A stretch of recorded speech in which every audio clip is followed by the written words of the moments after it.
391 kepala desa sekarang harus menuntut haknya. Kalau perusahaan tidak mau, usir perusahaan itu. Usir. Saya minta semua desa yang ada seluruh Batan Sintang ini lawan. Karena kita mau percaya siapa? Dewan tidak bisa kita percaya, bupati tidak bisa kita percaya. Rakyat sekarang bertindak. Rakyat bertindak. Karena mereka sekarang sudah menjadi penjahat di sini, bukan lagi membangun kita. Kasih sudah membuat suatu peraturan, ya, pemerintah daerah.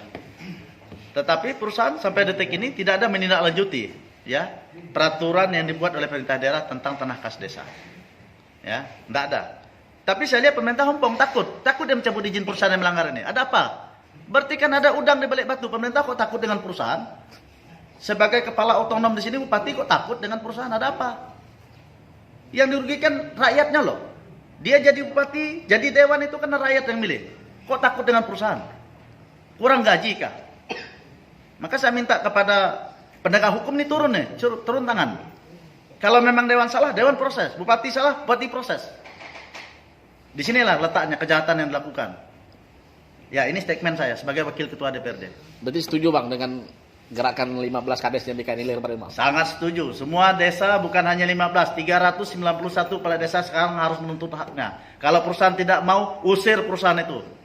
Usir. Saya minta semua desa yang ada seluruh Batan Sintang ini lawan. Karena kita mau percaya siapa? Dewan tidak bisa kita percaya, bupati tidak bisa kita percaya. Rakyat sekarang bertindak.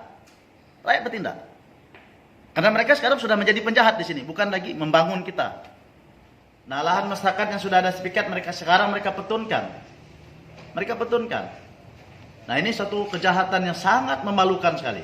Betapa rakusnya mereka ingin menguasai tanah, air, masyarakat yang ada di daerah perbatasan. Nah, ini satu penjajahan yang luar biasa. Maka saya minta kepada penegak hukum, kepada para hakim dimanapun berada, ya, kita sama-sama, ya, sekali saya sampaikan bahwa para hakim dimanapun berada digaji oleh rakyat, bukan digaji oleh perusahaan. Hak rakyatnya mereka gugat.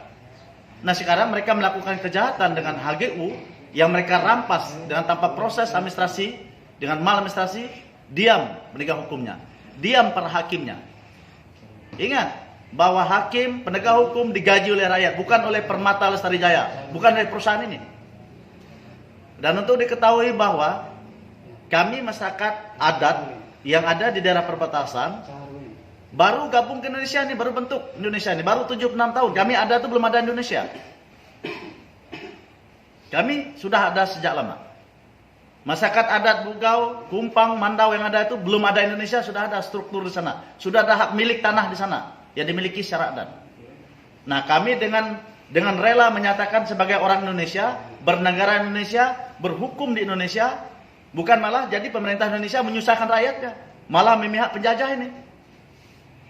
Jadi saya minta tolong kepada penegak hukum, proses perusahaan ini, penjahat ini, Permata Lestari Jaya ini, karena mereka sudah melakukan kejahatan terstruktur melibatkan oknum-oknum pemerintah, mulai dari bupati sampai semua pejabatnya, dengan izin yang terbitkan. Bayangkan menerbitkan izin hanya untuk supaya perusahaan mendapatkan izin lokasi. Ada kawasan hutan menjadi hutan lindung, rakyat disusahkan hanya untuk kepentingan perusahaan.